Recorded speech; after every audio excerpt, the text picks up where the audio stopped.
Pues como siempre que abrimos su palabra es muy importante colocar nuestra vida y nuestro corazón en manos de Dios. Él es quien debe hablar a nuestras vidas, Él es quien debe estar transformándonos y gobernar nuestro corazón. Vamos a orar. Mi Dios, gracias Padre, gracias Señor porque podemos conocerte, porque sabemos Señor que tú te has revelado, mi Dios, a nuestras vidas a través de tu palabra.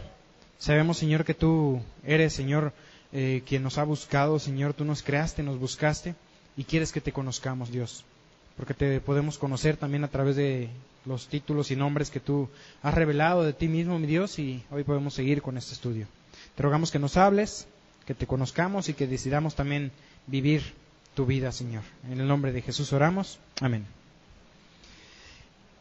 Bien, vamos a entrar ya al libro de Éxodo. Hemos estado viendo nombres en el libro del Génesis y estamos viendo ahorita los nombres compuestos, nombres de Dios, nombres compuestos, y nos toca ver, estamos viendo nombres compuestos con Jehová. Hoy vamos a ver Jehová Nisi. Jehová Nisi esencialmente significa el Señor es mi estandarte. A ver, ¿se recuerdan? Jehová es Dios o Señor y es el Dios del pacto. Es el Dios relacionado con su pueblo, el Dios de la redención. Y Nisi esencialmente significa algo visible, brillante, algo que brilla. Y este nombre es, el Señor es mi estandarte o el Señor es mi bandera. Mi bandera, en este caso, la palabra Nisi se usa para una bandera de batalla, de guerra. El pasaje lo vamos a encontrar ahí en Éxodo capítulo 17, versículo 15. Éxodo 17, 15. Dice, y Moisés edificó un altar y llamó su nombre Jehová Nisi. Fíjate, una vez más, este nombre, recuerdan también el anterior que vimos, ¿verdad? Jehová Jireh. Jehová Jireh era un nombre que se le puso ¿a qué? A un lugar. Y en este caso es un nombre que se le pone a un altar. Este nombre obviamente representa a Dios. ¿Quién es Dios? ¿Y quién fue Dios ahí para Moisés particularmente y para todo el pueblo de Israel en Egipto? Moisés obtiene la victoria. Una victoria, vamos a entrar ahorita en el contexto, levanta un altar y le coloca ese nombre, Jehová Nisi. Miren un poquito el contexto. Vamos a repasar algo de lo que sucede en el libro de Éxodo, porque desde Génesis, que más o menos íbamos viendo los contextos, ahora estamos en Éxodo. Yo creo que si han tenido la oportunidad de leer el libro de Éxodo, van a ir hilando todos estos eventos. No tengo ahorita el tiempo de detallarlos propiamente, pero recordando un poco lo que había sucedido con el pueblo de Israel, después de Abraham y sus hijos, recordamos nosotros la historia de José. José fue vendido a Egipto. Allá en Egipto José, primero como esclavo, luego termina como un preso en la cárcel. Y desde ahí Dios le levanta. Después de interpretar el sueño de Faraón, que venían los 7 años de abundancia y después 7 años de hambre, él es levantado, es colocado como segundo después de Faraón y gobierna Egipto. Conocemos la historia, que vienen los hermanos, después de varias ocasiones, pues José se les revela y se vienen todos a vivir, incluso con Jacob. Se vienen todos a vivir a Egipto. Ahí en Egipto, el pueblo de Israel fue prosperado de una manera grandiosa. Y si te fijas en Éxodo, si nosotros vamos a regresar un poquito a Éxodo capítulo 1, versículo 8. Éxodo capítulo 1, versículo 8 dice, entre tanto, se levantó sobre Egipto un nuevo rey que no conocía a José y dijo a su pueblo, aquí el pueblo de los hijos de Israel es mayor y más fuerte que nosotros. Entonces, ¿qué hizo? Los esclavizó. Después se levanta Moisés Dios llamó a Moisés, también que había nacido, y bueno, había sido criado en el palacio, posteriormente se fue a Madián, donde fue pastor de ovejas. Regresa Moisés por llamamiento de Dios a liberar al pueblo de Israel, de la nación de Egipto, y vamos a ir viendo un poco lo que sucedió en ese principio del Éxodo. Fíjense en el capítulo 7, esencialmente desde el capítulo 5 se presenta Moisés ante Faraón. En el capítulo 7 Moisés obedece ese llamado, va y enfrenta a Faraón. En el capítulo 8, 9, 10, 11, todos esos capítulos vemos las plagas. ¿Cuántas plagas fueron? 10. 10 plagas. Las 10 plagas de Egipto las vemos en esos capítulos. Viene en el capítulo 12 y 13, esta es la última.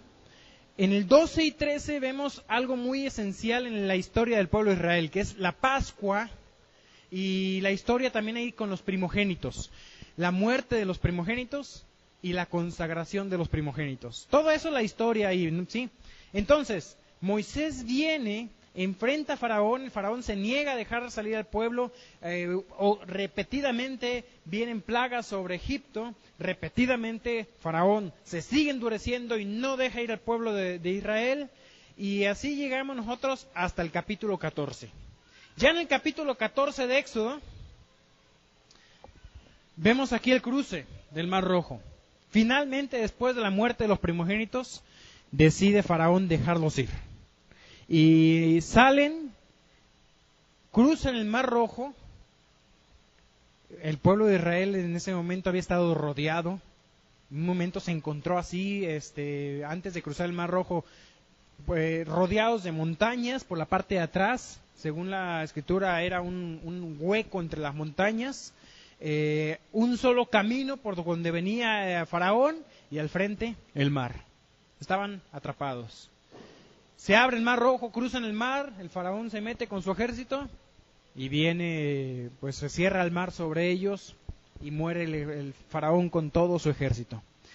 Conocemos la historia. ¿Qué es lo que sucede? Bueno, en el capítulo 15 vemos este canto de felicidad de María, el cántico de Moisés también. Y en el mismo capítulo 15, a partir del versículo 22, aquí todavía no lo vamos a ver, pero estamos entrando un poquito en contexto para otro de los nombres que vamos a ver más adelante, que lo vamos a ver de Jehová Rafa.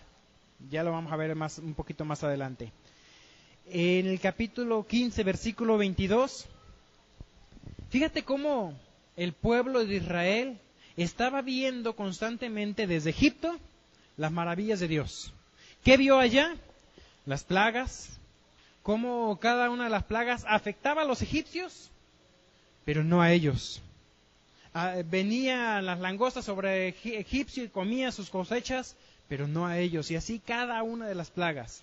Vienen, cruzan el Mar Rojo, Dios los libera de una manera impresionante, y aún así, justo antes de cruzar, se estaban quejando de que los iba a matar Faraón. Cruzaron el Mar Rojo, toda una fiesta porque fueron liberados, pero no tardaron mucho hasta que llegaron, dice el versículo 23, llegaron a Mara y no pudieron beber las aguas porque eran amargas. Y viene la queja y Dios endulza el agua, les provee agua. Seguimos la historia. En el capítulo 16, ¿qué sucede? Más quejas. Ya te habían tenido liberación de Egipto, les había endulzado el agua en Mara, y ahora ¿de qué se quejaron? Hambre. Había hambre. ¿Y cuál fue la solución de Dios? Mandó el maná.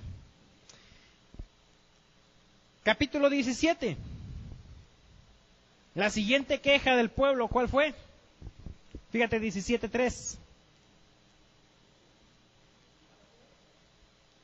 El pueblo tuvo sed allí y murmuró. Siguiente queja. ¿Cuál fue la respuesta que Dios les da? Fíjate al final del versículo 7 cómo esa frase ahí. Al final del 17:7 dice, tentaron a Jehová diciendo, ¿está pues Jehová entre nosotros o no? Después de todo lo que venían viviendo, ¿está Dios con nosotros o no? O sea, Dios me dejó, Dios acá se olvidó de nosotros. Nos sacó de Egipto para hacernos morir en el desierto. Bueno, la respuesta de Dios ahí, el agua de la roca. Fíjate cómo ante cada necesidad del pueblo, Dios proveyó algo. Estuvo dando provisión. Había necesidad y Dios proveyó. Pero el pecado del pueblo de Israel, ¿cuál fue? La manera de llevar ante Dios la necesidad. Murmuración. Entonces, en lugar de venir, digamos, trayendo la necesidad ante Dios, ¿qué había? Había murmuración. Entonces, esa es la situación de todo lo que venía aquí. Ya habían cruzado el Mar Rojo, habían sido liberados de Egipto, Dios les había dado el maná, Dios les había dado agua, ese maná les acompañó todo el tiempo y aún la roca dice que les acompañaba. Esa roca que producía agua les acompañaba. Parecía ser que todas las necesidades del pueblo de Israel ya estaban satisfechas. Todos los problemas se deberían haber acabado, ¿no? Tenían comida, tenían agua, estaban libres. Pero fue entonces cuando ocurre lo del versículo 8. Y comienza con esa palabra justamente. Mira, versículo 8, 17:8, ¿qué dice? Entonces vino Amalec y peleó contra Israel en Refidim. Todos los problemas están acabados. A pesar de que habían llevado a manera de queja sus necesidades ante Dios, Dios había suplido, Dios había dado. Vamos aprendiendo algunas cosas. En primer lugar, Dios conoce tus necesidades. Es más, a Israel Dios lo metió en necesidades. Dios probó el corazón de Israel. ¿Y cómo prueba Dios tu corazón? ¿Qué necesitas? Pregunto, ¿qué es lo último de lo cual te quejaste? ¿De qué te quejaste? Lo último de lo que te quejaste. ¿Y contra quién te quejaste? ¿Aquí contra quién se quejaban? Venían contra Moisés. Y traían las quejas con Moisés. Pero finalmente, ¿contra quién se quejaban? Contra Dios. Dios conoce tus necesidades. Necesidades genuinas que tienes, las conoce. Pero permite que las vivas para probar tu corazón. Porque tú puedes, ante la necesidad, reaccionar en oración o reaccionar en queja.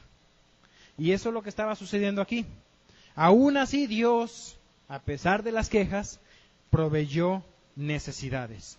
Proveyó para suplir esas necesidades. Ya con las necesidades satisfechas, Dios necesita seguir probando al pueblo. Y aquí ocurre algo. Toda esta queja no había educado al pueblo en algo muy importante, que es la comunión, la dependencia, la oración. Porque todo lo que había habido, cada vez que había una necesidad, queja, necesidad, queja, necesidad, queja. ¿Dependían de Dios? No, al contrario, se quejaron. Dios no está con nosotros. Puras quejas. Pero Dios necesitaba educar eso. Él estaba dispuesto a proveer. Y Dios hoy está dispuesto a proveerte también. Y lo hace. Pero necesitamos aprender nosotros a recurrir a la oración, no a la queja, para que Dios provea. Esto me va a enseñar, hay varias lecciones aquí que vamos a estar aprendiendo, fíjate. Entonces vino Amalec y peleó contra Israel en Refidim. Vamos a entender algunas cosas aquí. Ya no tenían nada de qué quejarse, viene Amalec. ¿Quién es Amalec? Bueno, guarden su lugar en Éxodo, me gustaría ver un poquito el contexto de quién es Amalec. ¿Ok? Vamos a Génesis capítulo 36.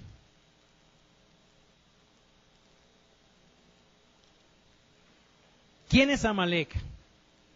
Bueno, Amalek es un descendiente de un personaje bastante conocido en la Biblia.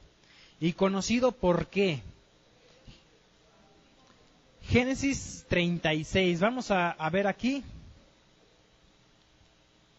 Voy a leer la historia de Esaú. Amalek es descendiente directo de Esaú. Y dice, leo versículos 9 al 12. Estos son los linajes de Esaú, padre de Edom, en el monte de Seir. Esos son los nombres de los hijos. Y dice de Esaú, Elifaz, hijo de Ada, mujer de Esaú, Reuel, hijo de Basemat, mujer de Esaú. Sigo leyendo un poquito y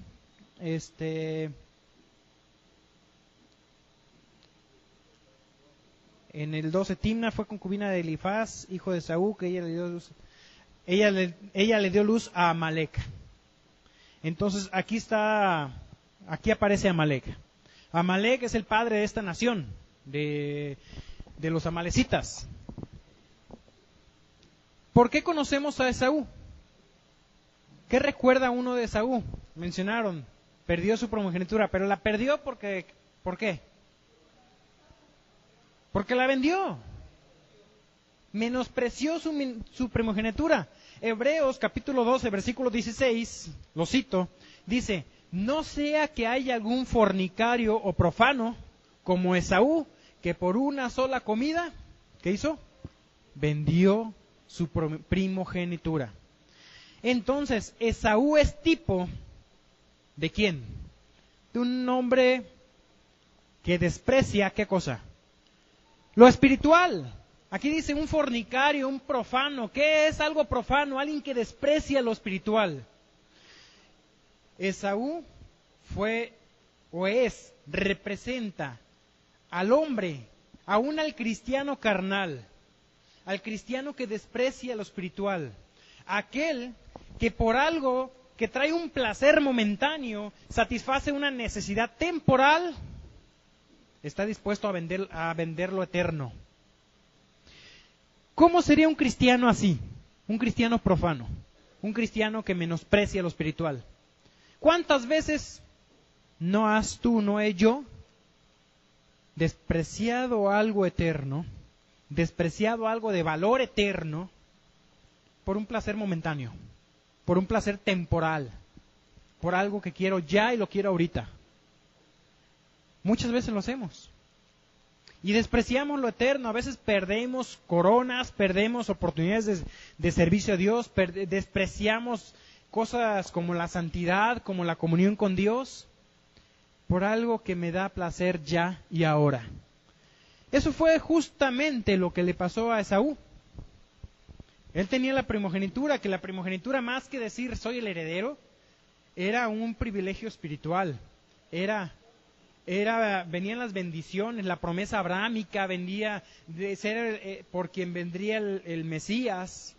Despreció todo eso a cambio de ¿qué? Satisfacer su hambre. Tengo hambre y dame de eso o me muero. Por eso estuvo dispuesto a vender todo. Esaú es un tipo del hombre carnal. Amalek en la escritura viene a representar la carne. Es un tipo. Amalek es un pueblo literal. Ocurrió, esto que vamos a leer realmente ocurrió. Pero tipifica, representa lo que la carne es, la lucha con la carne. Éxodo 17. Vamos a regresar aquí.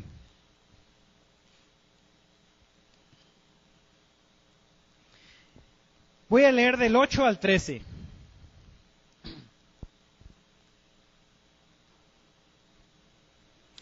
Entonces vino Amalek y peleó contra Israel en Refidim. Y dijo Moisés a Josué, escógenos varones y sal a pelear contra Amalek. Mañana yo estaré sobre la cumbre del collado y la vara de Dios en mi mano. E hizo Josué como le dijo Moisés, peleando contra Amalek. Y Moisés y Aarón y Hur subieron a la cumbre del collado. Sucedía que cuando alzaba Moisés su mano, Israel prevalecía, mas cuando él bajaba su mano, prevalecía Amalec. Y las manos de Moisés se cansaban porque, dice, por lo que tomaron una piedra y se la pusieron debajo de él y se sentó sobre ella. Y Aarón y Hur sostenían sus manos, el uno a un lado y el otro al otro. Así hubo en sus manos firmeza hasta que se puso el sol. Y Josué deshizo a Amalec y a su pueblo a filo de espada. Vamos a ver algunas cositas también en cuanto a Amalec propiamente. Amalec era una tribu nómada. Ellos esencialmente se dedicaban a robar caravanas. Eran salvajes. Merodeadores. Ahora Israel sería una presa fácil. Realmente Israel era una nación enorme de millones de personas. Pero, a pesar de que eran millones de personas, en primer lugar, no tenían ejército. No tenían experiencia en la guerra. Venían con mujeres, con niños, con ganado, con ancianos. Y si recordamos un poquito aquí la historia también, los israelitas, bueno, los cansados, enfermos y todos venían hasta la retaguardia. Amalec atacó por la retaguardia. Esto lo vamos a ver un poquito más adelante también cuando se le da la orden a Saúl. Moisés peleó esta batalla allá en el monte, pero la peleó en oración. Y Aarón y Hur lo acompañaron. Fíjense lo que ocurre aquí. Israel estaba cansado del viaje, tienen que salir a defenderse porque Amalec estaba atacando, los agarró de sorpresa y se preparan, salen a defenderse. Josué es enviado como el que tendría que dirigir este ejército, y allá en la cumbre está Moisés orando. Mientras Israel allá en el valle pelean, Moisés tiene que estar con las manos levantadas, orando a Dios, es símbolo de la oración. Entonces, cuando estaba orando, ¿qué sucedía? Dice que Moisés se cansaba. ¿Y qué pasaba con sus brazos? Pues dice que era de brazos pesados, venía, que se cansaban sus brazos. Y entonces empezaba a ganar Amalec. Y otra vez hasta levantaba las manos y empezaba a ganar Israel. Se volvía a cansar. Pronto yo creo que se dieron cuenta que la victoria de Israel dependía no de la eficacia de los soldados allá abajo, que no había, sino de la oración de Moisés acá arriba. Entonces Hur y Aarón se colocaron junto a Moisés y empezaron también ellos a sostener sus brazos. Aquí aprendemos muchas cosas. Primero, si Amalec es un tipo de la carne, la victoria no la puedes lograr tú con tus fuerzas. La victoria se logra a través de la oración. Y en segundo lugar, necesitaba Moisés ayuda. Muchas veces hay cosas en que necesitamos nosotros compañeros de oración. Hay aún pecados, y ese es el tema particular de este estudio, pecados en tu vida que no los puedes vencer, que tú no puedes solo, que necesitas quien te sostenga en oración, que sostenga tus brazos, porque se van a cansar los tuyos y vas a ser derrotado. Necesitas compañeros de oración. Mira, ¿qué más pasó aquí? Versículo 17. Bueno, me quedé en el 13. Sí, 13.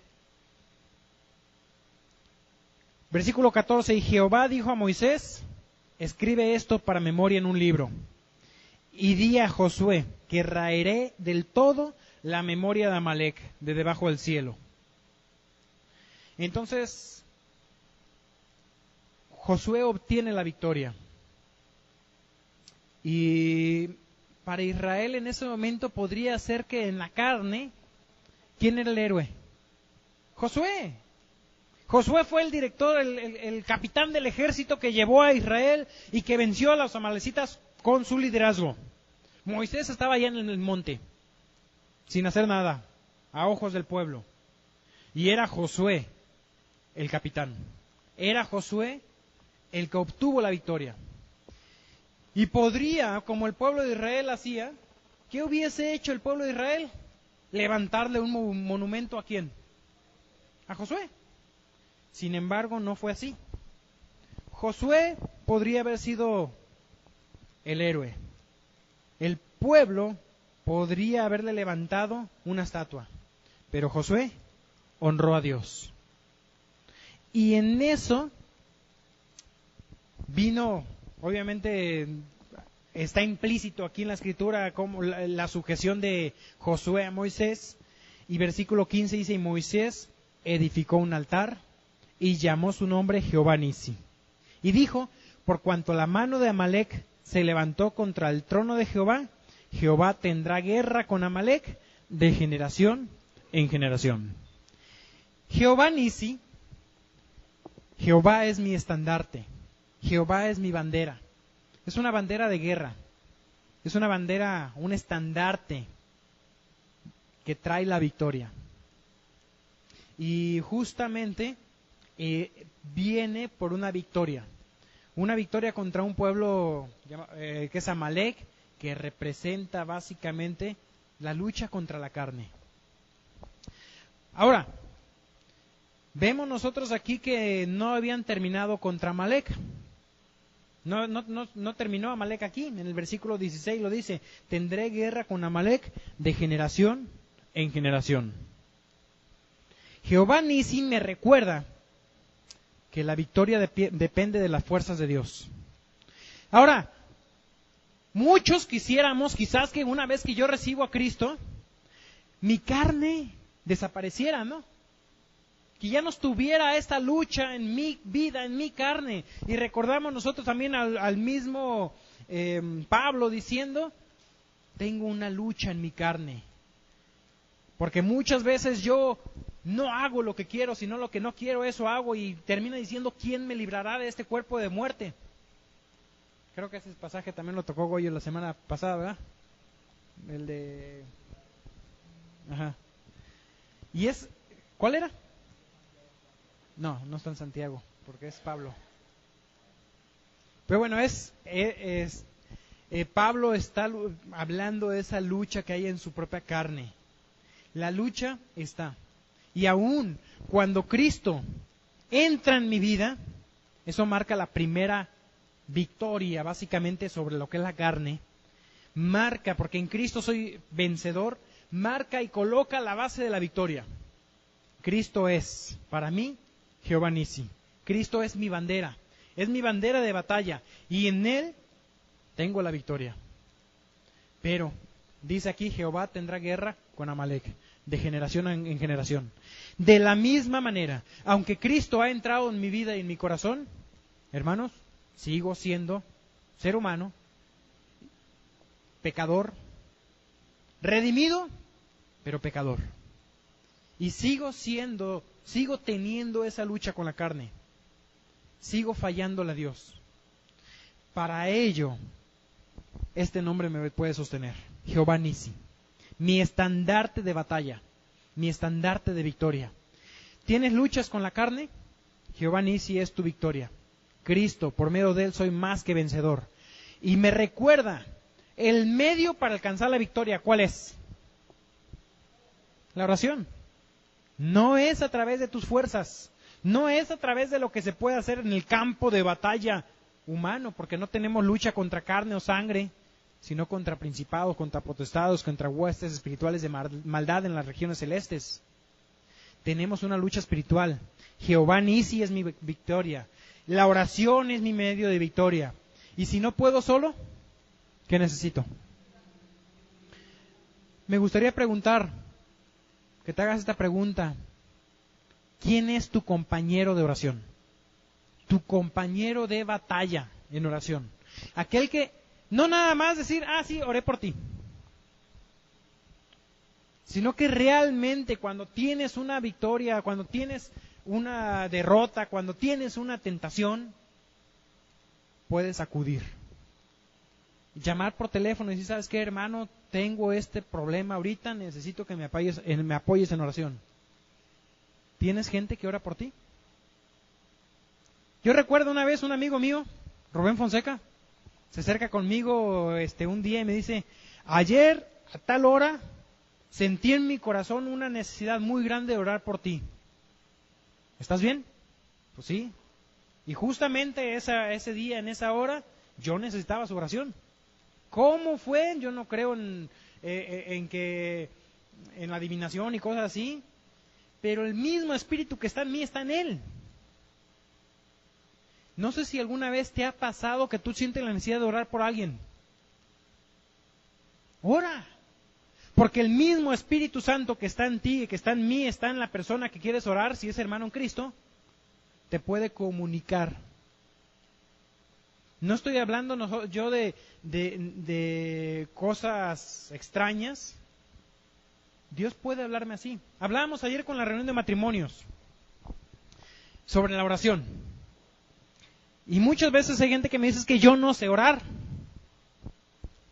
Cuando empiezo a orar, divago. Me tomo 5 minutos para estar orando y empiezo, Señor, te quiero pedir por... y empiezas ahí la lista y de ahí, no sé, a lo mejor tú, Señor, te pido porque necesito para arreglar el coche y está muy caro todas las herramientas o las cosas y no tengo lo suficiente y empiezas y sí tengo, a ver cuánto costaban las bujías más el aceite y empiezas y ya empezaste tú, ya se te fue la oración y estás sacando la cuenta, ya vas en el filtro de gasolina, del filtro de gasolina te vas así como que pensando en lo caro que está la gasolina y como subió la gasolina también pues todo subió la gasolina y sube también el costo de los camiones que traen la verdura y entonces va a costar más cara la verdura y te fuiste. Yo creo que a todos nos pasa, ¿no?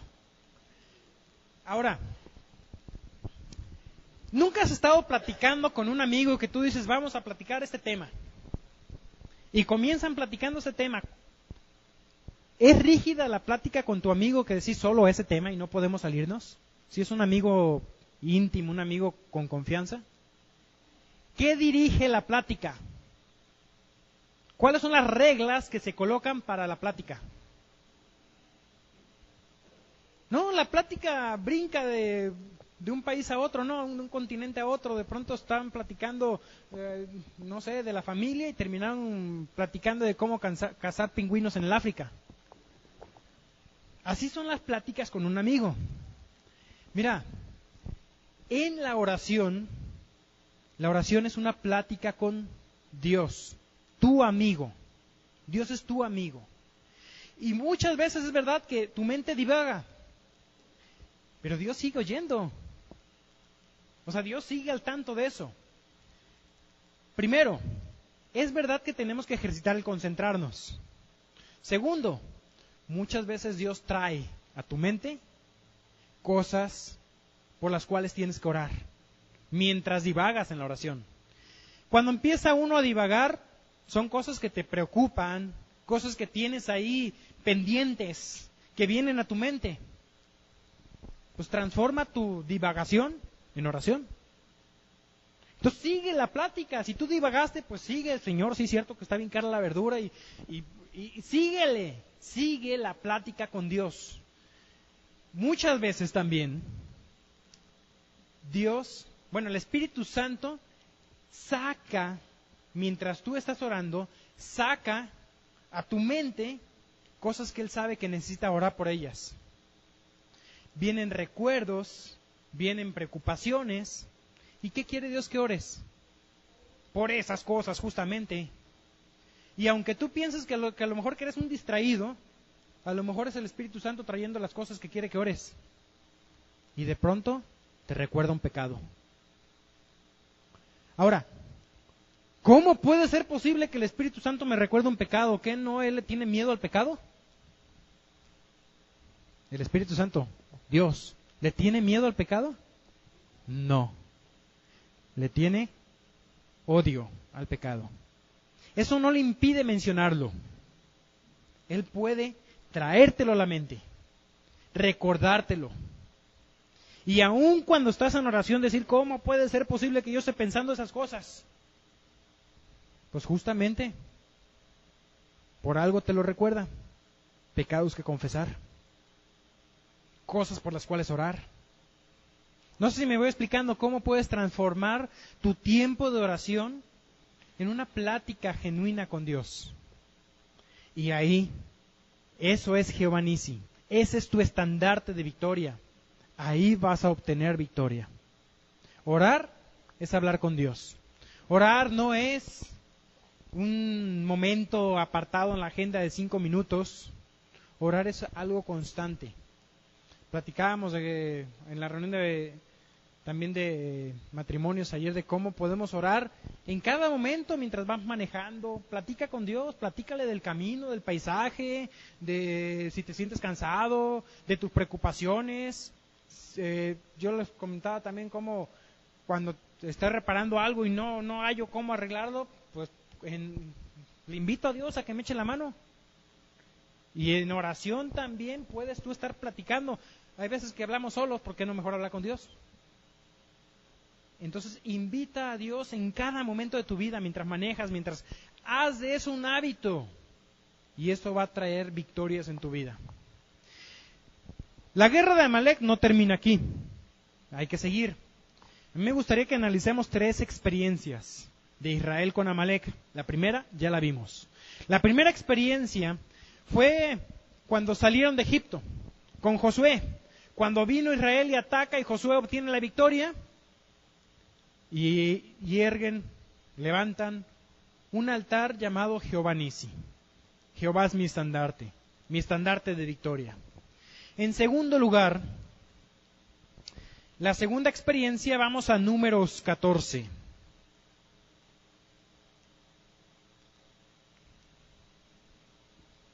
Jehová Nissi recuerda que la victoria depende de las fuerzas de Dios. Y aclaramos, las batallas espirituales no se pueden ganar sin su poder. Las batallas espirituales no se pueden ganar sin oración. Pero pronto lo olvidaron los judíos. Qué judíos tan olvidadizos, ¿verdad? Fácil criticarlos, pero somos iguales. Nos olvidamos de lo que Dios ha hecho. Ni bien Dios ha tenido grandes victorias para nosotros, hemos visto cómo Dios ha provisto y nos quejamos. Y vienen quejas y quejas.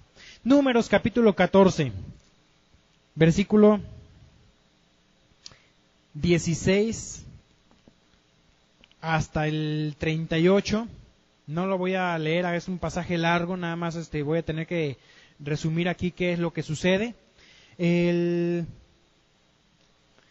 pueblo de Israel está aquí a las puertas de la tierra prometida. Se habían rebelado. No habían querido tomar este pueblo. Recordamos la historia de los espías, ¿verdad? Llegaron a la puerta de la tierra prometida y mandan 12 espías, 1 por cada tribu de Israel. Y regresan con las noticias. ¿Cuáles noticias son? ¿Cómo es la tierra?, le preguntaban los espías. ¿Y qué dijeron? La tierra es preciosa, es hermosa, es tierra que fluye leche y miel. Y trajeron un racimo de uvas que lo tenían que cargar entre 2 personas porque no podían con él. Pero, a ver si tengo aquí el pasaje, está en el 13, capítulo 13. El informe, versículo 31.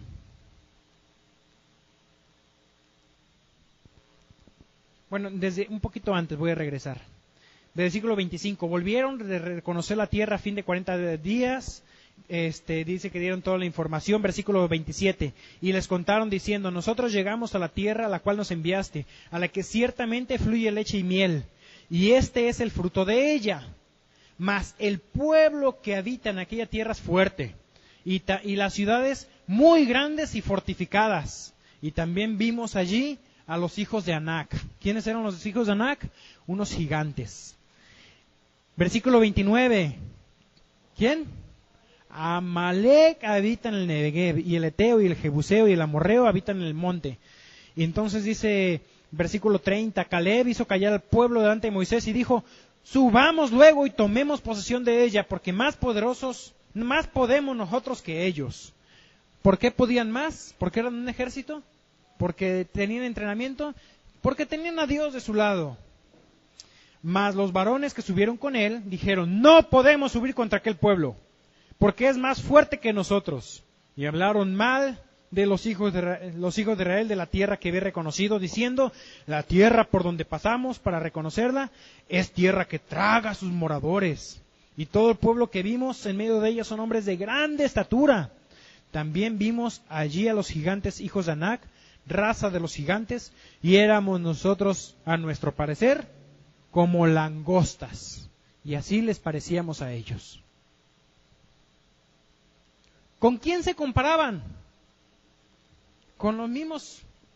Veían el gigante ahí, decían, somos una langosta. Qué contraste si recuerdas a David, ¿no? Cuando sale Goliat a luchar contra David y todo el ejército de Israel tenía miedo, ¿qué dijo David? ¿Quién es este filisteo que viene incircunciso, que viene a blasfemar de los escuadrones de Dios? Y agarró, él dice, yo lo enfrento, agarró sus piedritas y se lo echó. ¿Por qué? Porque David dijo, el mismo Dios que me defendió del oso y del león, también me va a defender de este hombre. Vemos aquí mi lucha desde mi carne, o la lucha con Dios de mi lado. Jehová Nisi, Jehová es mi estandarte, es mi bandera, algo visible, lo veo obrar en mi vida. La idea de la bandera, no sé si has visto esas películas de guerra, El Patriota, ¿vieron la del Patriota? Y ahí van todos el ejército de frente al otro ejército, todos con sus rifles, y la bandera al frente. Yo en un momento decía, ¿de qué sirve el soldado que trae la bandera? ¿Para qué sirve? No trae arma, no dispara. ¿Te arriesgarías tú a ir de abanderado ahí en el... Qué padre es el abanderado en la escuela, ¿verdad? Pero el abanderado en la guerra. ¿Te animarías tú a estar ahí con la bandera sin rifle ni nada? ¿Para qué sirve? ¿Para qué sirve la bandera? Eso les recuerda la razón de la lucha, el objetivo de la lucha. Hay un momento también en esa película ahí que se echan a correr todos y el héroe, no me acuerdo cómo se llama, agarra la bandera también y eso motiva a que vuelvan a luchar, ¿verdad? La idea de la bandera es esa, esencialmente es esa, la bandera es el símbolo de la batalla por la cual voy a luchar. Jehová Nisi, Jehová es mi bandera, Él es mi razón de la lucha. Entonces, regresando aquí la historia de lo que ocurre, los espías convencieron al pueblo de que no vamos a ir. ¿Sabes qué termina diciendo Dios? Viene un juicio muy difícil en Números.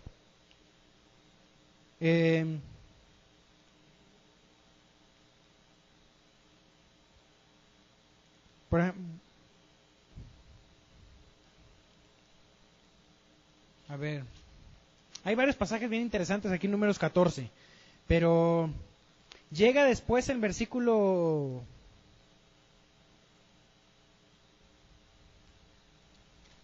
En el versículo 11, Jehová dijo a Moisés, ¿hasta cuándo me ha de irritar este pueblo? ¿Hasta cuándo no me creerán con todas las señales que he hecho en medio de ellos? Todavía preguntan, ¿Jehová está con nosotros o no? Y no creen. Versículo 12, yo los heriré de mortandad y los destruiré. Y a ti, le dice a Moisés, te pondré sobre gente más grande y más fuerte que ellos. Pero Moisés respondió a Jehová y él intercede. Llega al versículo 17 y sigue Moisés aquí, dice, ahora pues yo te ruego que sea magnificado el poder del Señor como lo hablaste, diciendo, Jehová tardo para la ira y grande misericordia, que perdona la iniquidad y la rebelión. Y dice versículo 19, perdona ahora la iniquidad de este pueblo. Ora por ellos. Versículo 20. Entonces Jehová dijo, yo lo he perdonado conforme a tu dicho, mas tan ciertamente como vivo yo, y mi gloria llena toda la tierra, todos los que vieron mi gloria y mis señales que han hecho en Egipto y en el desierto, y me han tentado ya 10 veces, y no han oído mi voz, no verán la tierra. Dios le dice aquí, no van a ver la tierra, no van a entrar. En el versículo, bueno, si seguimos leyendo, déjame veo, en el versículo 39, Moisés dijo todas estas cosas a los hijos de Israel, de que no iban a poder entrar, de que iban a estar vagando en el desierto hasta que toda esa generación muriera. Y el pueblo se enlutó mucho. Ya estaban ahora sí, dolidos. Versículo 40. Y se levantaron por la mañana, subieron a la cumbre del monte diciendo, henos aquí para subir al lugar del cual ha hablado Jehová, porque hemos pecado. Ya estaban arrepentidos. Ya estamos listos, ahora sí, vamos a tomar la tierra prometida. Y dijo Moisés, ¿por qué quebrantáis el mandamiento de Jehová? Esto tampoco saldrá bien. No subáis, porque Jehová no está en medio de vosotros. No seáis heridos delante de vuestros enemigos. Porque la Amalecita, Amalec, ahí está, y el cananeo están ahí delante de vosotros, y caeréis a espada, por cuanto os habéis negado a seguir a Jehová. Por esto no estará Jehová con vosotros. Jehová Nisi no estaba ahí. Sin embargo, se obstinaron en subir a la cima del monte. Pero el arca del pacto de Jehová y Moisés no se apartaron de medio del campamento. ¿Y qué pasó? Y descendieron en la Macelita, el cananeo, que habitaban en aquel monte, y les dieron una revolcada, dice aquí, los hirieron, los derrotaron, persiguiéndolos hasta Horma. Eso sucedió. ¿Por qué el pueblo de Israel fue derrotado? Dios no estaba con ellos. Mira qué pasó. Amalec primero había atacado a Israel, obtuvieron una victoria contra Amalec. ¿Por qué? Porque Moisés estaba orando en la cumbre del collado, con las manos en alto, con la ayuda de Aarón y Hur. Segunda experiencia con Amalec. Después de no creer, decir, no, vamos a poder con ellos, entonces Dios los castiga, y ahí vienen con la cabeza agachada diciendo, va a estar bien, sí, vamos a ir. Se empecinaron, se obstinaron, atacaron. ¿Quién ganó? Amalec. Amalec derrotó a Israel. Y dice, bueno, esa es la segunda experiencia. Vamos a avanzar. Primera de Samuel.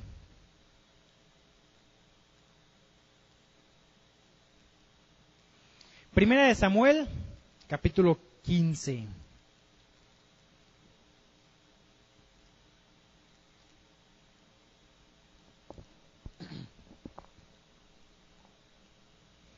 Miren que cada uno de estos, tengo que leerlo así bien salteadito los versículos. Yo espero que ustedes tomen el deseo con esto de poder estudiar y leerlos, porque no me da el tiempo. Cada uno de esos pasajes es digno de un estudio completo. Pero la tercera experiencia del pueblo de Israel con Amalec está aquí. Capítulo 15. Versículo 1. Después Samuel dijo a Saúl, Jehová me envió a que te ungiese por rey sobre el pueblo de Israel. Ahora pues, está atento a las palabras de Jehová. Así ha dicho Jehová de los ejércitos. Jehová de los ejércitos es el nombre, otro de los nombres que vamos a ver, el nombre de guerra de Dios. Jehová Nisi es la bandera de guerra. Jehová de los ejércitos es el nombre de guerra. Así ha dicho Jehová de los ejércitos, yo castigaré lo que hizo Amalec a Israel al oponérsele en el camino cuando subía de Egipto. Ve pues y hiere a Amalec y destruye todo lo que tiene. No te apiades de él. Mata hombres, mujeres, niños y aun los de pecho, vacas, ovejas, camellos y asnos. Saúl sale, convoca al pueblo Y vamos a avanzar un poquito aquí, versículo 7. Y Saúl derrotó a los amalecitas, desde Jávila hasta llegar a Sur, que está en el oriente de Egipto. Finalmente Saúl derrotó, venció aquí a los amalecitas. No los aniquiló completamente, porque aparecen más adelante con David aún. Dice versículo 8, y tomó vivo a Agag, rey de Amalec, pero todo el pueblo mató a filo de espada.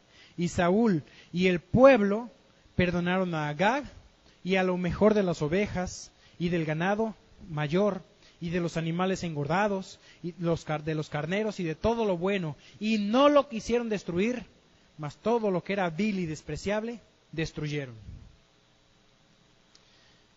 Esta es la tercera experiencia. Y conocemos la historia, ¿verdad?, de lo que ocurre aquí. ¿Cuál es la orden? Terminar con Amalec, con todo. Acabar esa guerra que había comenzado antes, que no había terminado. Dios había dicho, yo tendré guerra con Amalec de generación en generación. Y aquí manda a Saúl a hacer guerra. ¿Saúl obedeció? ¿Obedeció? Él dice que sí, versículo 13. Ahí en el 13 dice que sí, dice, al final, yo he cumplido la palabra de Jehová. ¿Obedeció Saúl? No. ¿Qué contraste si comparo yo a Josué, que tuvo su primera experiencia militar enfrentando a Amalec, que finalmente termina con un levantarse un monumento, pero no era un monumento, era un altar. No se levantó él un monumento para sí mismo, se levantó un altar para honrar a Dios. Con Saúl, ¿por qué perdonó al rey? Era el trofeo. ¿De qué sirve el rey? Trajo un trofeo, ¿para qué? Para mostrarlo al pueblo diciendo, derrotamos a los amalecitas. Saúl, ¿honró a Dios con la victoria? No. Trajo ese orgullo, ese trofeo de orgullo, que era el rey, que era todo lo que él había traído de acá. Saúl se sigue excusando. Si yo leo en el versículo 20, Saúl respondió a Saúl, antes bien he obedecido la voz de Jehová, y fui a la misión que Jehová me envió, y he traído a Agag, rey de Amalec, y he destruido a los amalecitas. La historia sigue. Les animo a que tomen tiempo para conocerla bien. Pero vamos a aprender aquí de esto. La victoria depende, primero, de la oración. Amalec es un tipo de la lucha contra la carne que tenemos nosotros los creyentes. Una lucha que no terminó el día que recibí a Cristo. ¿Cuándo terminará? Cuando Cristo venga por nosotros. Ese día nos vamos y ahí sí, ahí termina la lucha con la carne. Hasta entonces, día a día tengo lucha. ¿Cómo puedo yo obtener esa victoria? En oración, no con mis fuerzas. Y aquí veo yo una clave más. Saúl decía, yo obedecí, porque cumplí la misión. Fui y derroté el ejército de Amalec. No sé si tú también has proclamado victoria diciendo, vencí el pecado, pero guardaste al rey, para que cualquier momento que quieras regresar, puedas. Y mira cómo termina esta historia de Saúl. Versículo, el 21 lo voy a leer porque está buena la excusa aquí de la razón que da por qué se perdonó las ovejas. Dice, mas el pueblo tomó del botín ovejas y vacas y las primicias del anatema para ofrecer sacrificios a Jehová tu Dios en Gilgal. Justificaron con algo espiritual la desobediencia. Este versículo 22 y 23, márcalos, memorízalos. Es bien importante para ti, para todos nosotros. Y Samuel dijo, se complace Jehová tanto en los holocaustos y víctimas, como en que se obedezca a las palabras de Jehová? Ciertamente el obedecer es mejor que los sacrificios, y el prestar atención mejor que la grosura de los carneros, porque como pecado de adivinación es la rebelión, y como ídolos e idolatría, la obstinación. Y muchas veces las derrotas que sufro por el pecado es esto, es idolatría, es obstinación, porque la victoria ya la tengo. Cristo es Jehová Nissi. Como cristianos estamos constantemente siendo atacados por la carne. Ya me acordé del pasaje, acá Romanos 7.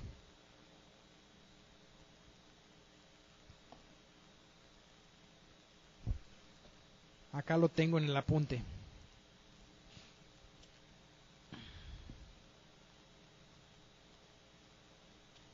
Romanos capítulo 7, versículos 13 al 15.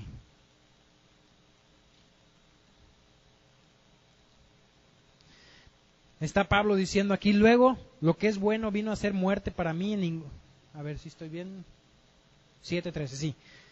En ninguna manera, sino que el pecado, para mostrarse pecado, produjo en mí la muerte por medio de lo que es bueno, a fin de que por el mandamiento el pecado llegase a ser sobremanera pecaminoso. Porque sabemos que la ley es espiritual, mas yo soy carnal, vendido al pecado. Porque lo que hago no lo entiendo, pues no hago lo que quiero, sino lo que aborrezco, eso hago. Y si lo que no quiero, eso hago, apruebo que la ley es buena. De manera que ya no soy yo quien hace aquello, sino el pecado que mora en mí. Y yo sé que en mí, esto es en mi carne, no mora el bien. Porque el querer el bien está en mí, pero no el hacerlo. Porque no hago el bien que no quiero, sino el mal que no quiero, eso hago. Y si hago lo que no quiero, ya no lo hago yo, sino el pecado que mora en mí. Así que queriendo yo hacer el bien, hallo esta ley, que el mal está en mí. Porque según el hombre interior, me deleito en la ley de Dios, pero veo esta ley en mis miembros que se rebela contra la ley de mi mente y que me lleva cautivo la ley del pecado que está en mis miembros. Miserable de mí, ¿quién me librará de este cuerpo de muerte? Gracias doy a Dios por Jesucristo, Señor nuestro. Así que yo mismo con la mente sirvo a la ley de Dios, más con la carne a la ley del pecado. ¿Qué está hablando Pablo aquí? De esa lucha espiritual que tenía, que él sabía qué es lo que tenía que hacer, pero finalmente hacía lo que él sabía que no debía hacer. ¿Y cuál es la razón? El pecado, la lucha que está en él.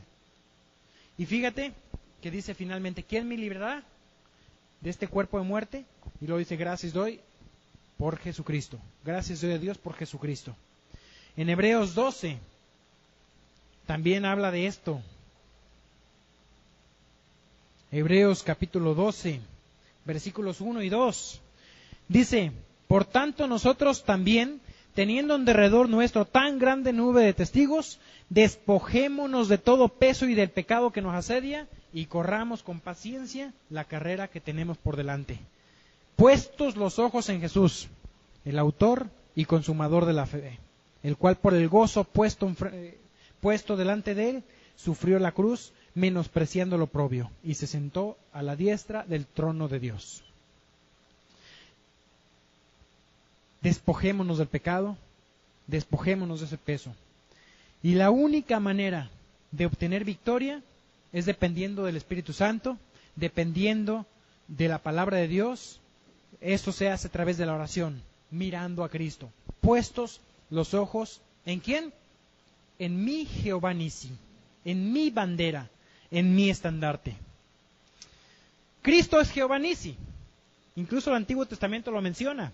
2 versículos. Isaías 11:10 dice: acontecerá en aquel tiempo que la raíz de Isaí, ¿quién es la raíz de Isaí? Es Cristo. Estará puesta por pendón a los pueblos. ¿Qué es un pendón? Es la bandera. La raíz de Isaí estará puesta por pendón a los pueblos, será buscada por las gentes y su habitación será gloriosa. Isaías 11:10. El otro pasaje es Romanos 8:37, que dice: antes bien, en todas estas cosas, somos más que vencedores por medio de aquel que nos amó. Él es mi bandera. Él es quien me puede traer la batalla en la lucha contra la carne. Obediencia completa es lo que Él pide de mí. ¿Cómo puedo ganar esta lucha? En oración. Algo práctico para hacer. Ejercita tu oración y búscate tus compañeros. Si no tienes compañeros, busca ya compañeros, acércate. Creo que aquí en la iglesia hay bastantes hermanos que pueden ser un buen compañero de oración. Mínimo necesitas 2. Es lo mínimo. 2 compañeros de oración. Para que en caso de requerir quien sostenga tus brazos, tengas quien lo haga. Vamos a orar. Padre, gracias Dios por ese tiempo que nos permites estar delante de ti, Señor, delante de tu palabra. Y gracias, Padre, porque tú nos diste a Cristo. Cristo es Jehová Nissi para nosotros. Nuestra bandera de victoria en la batalla. Y gracias, Dios, porque todos los recursos están a nuestro alcance.